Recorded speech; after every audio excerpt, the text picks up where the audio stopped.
Thanks for choosing this free Anfield Index podcast.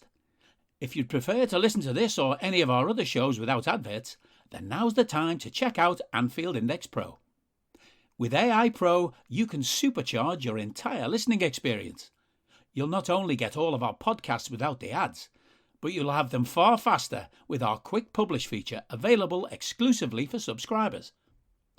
AI Pro also puts you in the heart of our sound studio, with an option to listen to many of our shows live and interact with the podcasters in real time as the shows are recording. Upgrading couldn't be easier. AI Pro is available on all popular podcast platforms, and we have our own apps for Apple and Android. Just head on over to AnfieldIndexPro.com and get started today. Hello and welcome to the Daily Red. As you can tell by my voice, I'm not Dave, it's Guy again. He is having power issues, so that's why I'm recording. I think he was also scheduled to do an old school. Maybe they'll do that later on in the day or maybe in the week now, but you're stuck with me. Fortunately, we did record two-footed last night, so that'll be all fine and dandy. But you're stuck with me. Sorry to you guys. But let's get into it. We've had a couple snippets of news today. I'll start with the Nico Williams situation. David Ornstein tweeted this morning, Nottingham Forest working to sign two wing-backs, Liverpool's Nico Williams for the right and Omar Richards of Bayern Munich for the left. Talks are over permanent transfers and possible deals will be in place by this weekend. I don't have an Athletic subscription, but the rumoured price is seemingly around 15 mil. There was the rejected bid last week, I think, which was about 10 with add-ons or 12 with add-ons or something like that. But I expect it might be closer to just locked in 15 mil. But if you do have an Athletic subscription, it might say in the article or whatever. But yeah, I think that'll be a good move for Nico Williams. They play free at the back. They're signing that a new centre-back from France, I think it is. I think it's McKenna and Worrell. I know Dave talks about them being good players. So playing as a wing-back, I think that's what he plays for Wales as well, where most of his success has come from. So I think if he can lock down that right wing-back spot in a Premier League team, I think that'll be a good move. Obviously, it's a World Cup year, so he needs to be playing, albeit it is Wales, but he has been getting in the Wales squad as a Liverpool squad player and whilst he was on loan at Fulham, so maybe it's not too important for that, but if he's playing week in, week out, it'll help his rhythm and stuff like that. It's been a weird relationship with Nico and the fans. Some people do go stupidly over the top with the criticism and stuff like that, but when you did watch him sometimes, you just kind of always thought it might be one you'd cash in on and see how he did elsewhere, and that's ultimately been the case. So yeah, if we're getting above 12 mil as we expect to, it's really good. Someone who came through the academy. I remember years ago when I was doing the academy pod when I first came on AI. I think he just broke into the under 23s. I might be in the under 18s when he was 16 or 17. So he was doing it really, really young age. So I've watched him a little bit. Obviously, the academy thing didn't last too long. But yeah, it's one who's always... I think he's always been penciled in to be a Premier League player, and this move probably... is probably the beginning of that. So fair play to him. He obviously wants to play. Hopefully he does well. Not too well when he comes up against Liverpool, obviously, but we all know Forest, one of the biggest clubs in the country, first year back in the Premier League in 20-odd years or whatever it is. A good move for him, and hopefully a good signing for Forest as well. But yeah, I think that's a good move for him.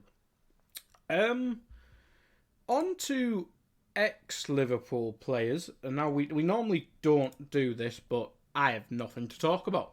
And I'm not Dave. So I'm going to talk about Raheem Sterling, who obviously played for Liverpool for a good few years. We bought him from QPR, so he didn't really come through our academy, but we brought him into Premier League football. Been at Man City for ages now. Been excellent for them. But he is on the verge of moving to Chelsea for a fee. I think the tweet I'm reading out says 45 mil, but I think it's 45 mil plus 10 million add-ons from other tweets I've seen. But 45 to 55 mil. I mean, you look at the other deals in the window. For an English international, we know the tax there. But he's an established, maybe wasn't world class last season, but undoubtedly world class. Christ, words guy. World class the seasons before that. I think that's a really good deal for Chelsea. I think his wages will be very high, obviously, because he's been at Man City. But 45 mil plus add-ons or whatever they are for Raheem Sterling. I know he's on I think he's on the last year of his contract, actually. But I think that's a really good move for Chelsea. I think if you see... I'm not sure how you'd go, but obviously they're linked with Rafinha. Maybe it's Sterling or Rafinha, but if it's Sterling left, Havertz middle, Rafinha right, if the Barcelona moves fall through, I think that'd be really good. But at the same time, you've got a surrounding cast of Pulisic, Werner, I think Ziyech's going to Milan, isn't he? So maybe not him. Mount obviously plays in the front line, but we don't. Chelsea's such an unknown with them because we don't know if they're going to play 4 at the back, 3 at the back again. So it'll be interesting to see. But I think as 2/3 of a front three, I think Sterling and Havertz will be really good. Maybe just having Werner there and a bit more confidence in him because you know he can score goals. He's just a bit of a donkey at times, but there's a lot of pace there. Kai's needs to develop for it to work, really, but he'll be interesting to see at Chelsea. I don't think it's anywhere close to take the leap up to the level of us and Man City, but I think it's a good start and getting proven very adaptable player in Sterling because he played for us. Obviously, he was much younger then, but when it was basically just a chaotic mess conducted by Suarez, basically. But then you saw his development at Man City where it was basically robotic football. So we've seen in his career that he can do a bit of everything. He played as a 10 for us. He obviously played on the wing for us as well, but he played right for City, left for City. So he's very versatile in terms of attacking places. He played as a false 9 for England at times. Yeah, very versatile. So I think that's a really good move for Chelsea. Could be up there in terms of deals, signings of the summer, but we'll wait till the end of that. But I think that's a really good buy for Chelsea. Before I get into stuff on Anfield Index and stuff, Fantasy Football launched yesterday. So I'm just going to go through the Liverpool squad just to fill out a bit of time and go through the prices. And I do play FPL. I'm very bad at it. Says ex-host of the FPL pod on Anfield Index. But I'll go through it. So we'll start with the goalkeepers in our lovely lilac lavender shirt on the screen here. So we got Alisson at 5.5, which I believe is the most expensive keeper in the league, with Henderson. Kelleher 4, Adrian 4. Unless injuries, they're not really going to play. Alexander-Arnold 7.5. He got 208 points last season. Probably he'll be in everyone's team, and rightfully so, because, well, over 200 points for a defender, and he costs 7.5. Yeah, it's a good one. He should probably be more expensive than that. Andy Robertson 7 mil. Again, 186 points last season. Should probably be more, but 7 mil. If you double it up on Liverpool defenders, he's your guy. Van Dijk 6.5, 183 points last season. Very good deal if you want a bit of an alternative to the others. Matip 6 mil, 170 points last season. Tsimikas 4.5, 42 points last season. Now, if Robertson gets injured, everyone will get Tsimikas as they did last year. Kanate at 5 mil. That's interesting because he obviously seemingly overtook Matip at the end of last season. Getting the Champions League final. Got the FA Cup final, I believe. I might be misremembering that. But he got all the big games towards the end of last season. And yeah, he only got 33. But at 5 mil, a mil cheaper than Matip, if he locks down that position, yeah, could be a good one. Gomez 4.5. Not too interesting there. Nico Williams at 4. Maybe, as I mentioned in the first story, maybe not the most interesting for us, but moves to Forest, plays as a wing back, 4 mil. it'd be a really good option as your cheap defender. Not really anyone else too interesting there. Maybe Nat Phillips for 4 if he moves on. He's been linked. I'm sure I saw he was linked on the loan to Bournemouth again yesterday. So maybe a couple 4 mil options there. That won't be at Liverpool. Moving on to midfielders then. Salah's still a midfielder, 13 mil. I believe that's the most expensive player in the game. 265 points last season. It's pretty decent. I've got him. If you're listening to this and you're interested, you'll probably have him. People will be locking him in for captaincy. He has no World Cup. He has a full pre-season. Salah's going to be picked a lot. Most expensive player for a reason. Next up we have Henderson, 5.5. Got 110 points last season. I don't think many people will be picking Henderson or any other actual midfielders. For being your 5.5, 97 points last season. Thiago 5.5, 69 points. Naby 5, 65. If Naby locks down the right midfield position, maybe he might be more of an option in like a draft format if anyone plays fan tracks or anything like that. Luis Diaz, 8 million. Only 64 points last season, but he was only here from towards the end of January. I've got him in as well, but I've been tinkering with my team all day. But Diaz for 8 mil, I think I'd rather have him over someone like Foden, who's the same price. So I think that's going to have a lot of interest. Ox 5, probably best if he moves on, maybe. Jones 5, no one's going to have him. Milner 4.5, you'd be mental. Elliott 5, maybe? Again, similarly to Naby, if he locks in the right centre mid position, maybe. Carvalho 5.5. He's such an unknown quantity. We don't know what his level was, but we know he was a number 10 who linked really well with Mitrovic in the Championship last season. So 5.5 for him. If he does get in the team and if he can link up with Darwin and Mo and Diaz, could be very interesting. We only have 3 forwards.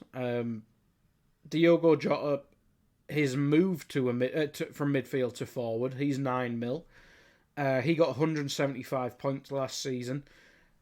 It's interesting with Jota because I think I've listened to a few podcasts on FPL when the game released because, I've run out of stuff to listen to. A lot of people expect him to probably start the season because Klopp does do project bulk up for new signings, as we've seen. So it wouldn't surprise me if Jota starts the season, but him and Darwin are both priced at 9, so it's an easy swap there if one of them starts and one of them flips round. So it might kill Jota's ownership or whatever, but if he locks in that striker position as a bit of an alternate, a differential, it could be interesting. He got 175 points last season. He basically took the second half of the season off. So yeah, it could be interesting. Bobby, 8 mil, 62 points last season, had a injury-plagued year. It's probably never going to happen. I don't think it'd never be viable. As I said, Darwin 9. So that's it. Just because we're only 13 minutes into this podcast, I'll go through my team just so people can laugh at it. It will probably change by the time you actually hear this. So backup goalkeeper, I've got Forster from Spurs.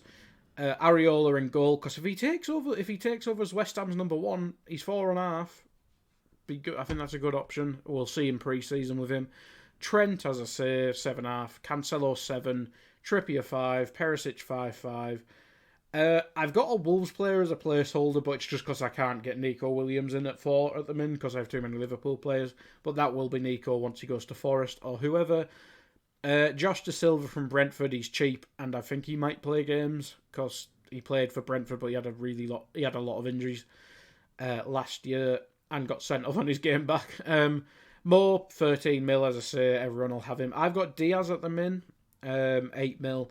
Rashford at 6.5, with Ronaldo being a prick, which he is being a prick, despite what some United fans are saying, he's being a prick. But Rashford 6.5, a proper pre-season, had a bit of a break, an actual manager, 6.5 mil for whether he's an inside forward or their striker, because he basically is their only striker at the minute. It could be interesting. I know some people don't pick United and Everton players, but so be. Kulusevski at 8 mil. He had a really good second half to last season, so I've got him at the min. I've got a lad called Undav for Brighton. I think they signed him in January to come in the summer. He scored goals in Belgium. Meh, he's cheap. Mateta from Palace, same deal. Had a bit of a patchy player, but 5.5. And then I've got Haaland, because I'm boring. But yeah, I think Haaland, I'd rather have Haaland than Foden or Mahrez, because I think he'll be more of a sure thing. And I think De Bruyne is 12.5 mil. I will double check that, because why not? 12 mil. So he's a 0.5 cheaper than De Bruyne, and I think Haaland will score the goals.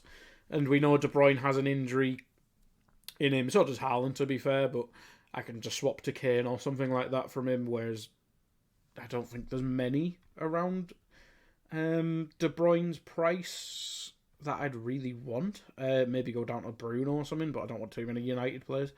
But yeah, I've bored you with my FPL team, but I had to fill the show.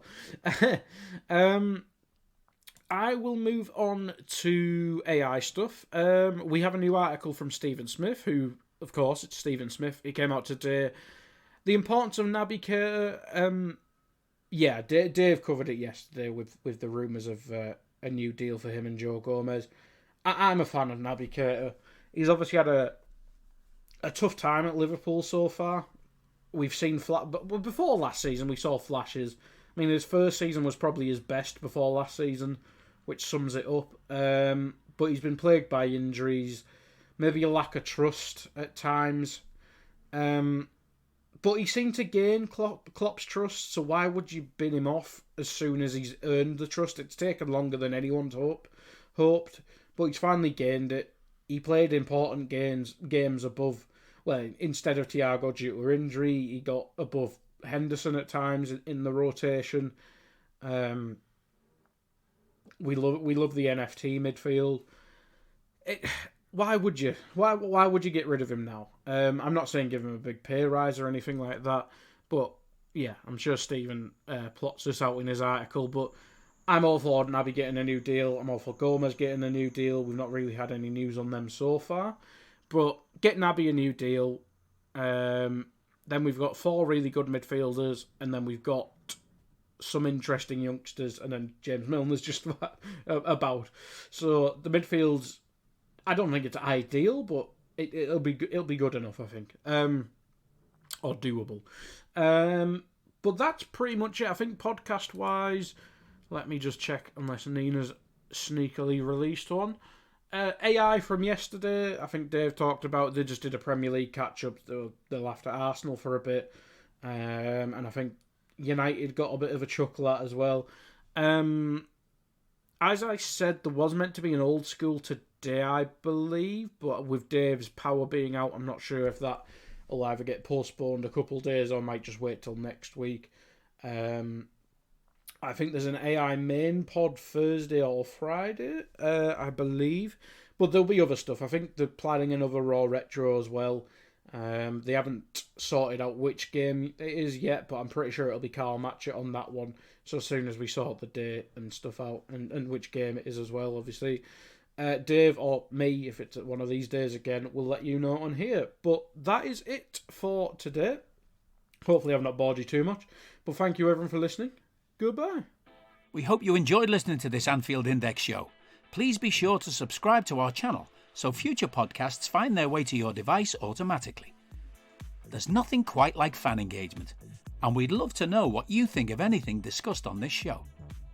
The best way to get in touch is over on our free Discord community, where both podcasters and listeners debate the hottest LFC topics 24/7. Sign up free now at AnfieldIndex.com/Discord. You won't regret it. You can also follow us on Twitter at Anfield Index and find us on Facebook by searching for Anfield Index. Oh, and before you go, we'd love it if you could leave us a 5-star review on your favourite podcast app. It only takes a couple of seconds, and it means the world to the people who create these free shows.